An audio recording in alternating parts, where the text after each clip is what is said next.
فشهر رجب لا يخص بالعمرة ولا يخص بالصلاة ولا يخص بالصيام، وإنما هو كغيره من الشهور، إلا أنه أحد الأشهر الحرم الأربعة التي قال الله تعالى عنها: إن عدة الشهور عند الله 12 شهرا في كتاب الله يوم خلق السماوات والأرض منها 4 حرم ذلك الدين القيم فلا تظلموا فيهن أنفسكم. فهو أحد الأشهر الحرم الأربعة، لكنه لا يجوز تخصيصه بصلاة ولا بصيام ولا بعمرة ولا بعمل صالح، لأن التخصيص يحتاج إلى دليل.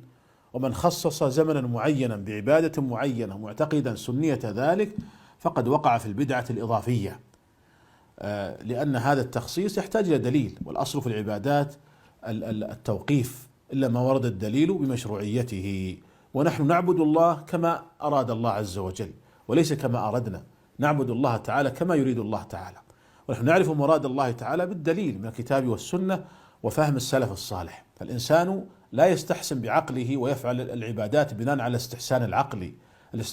الاستحسان العقلي هو أصل البدع، وإنما العبادات المرجع فيها للدليل من الكتاب والسنة، ولم يثبت تخصيص رجب بعبادة من العبادات.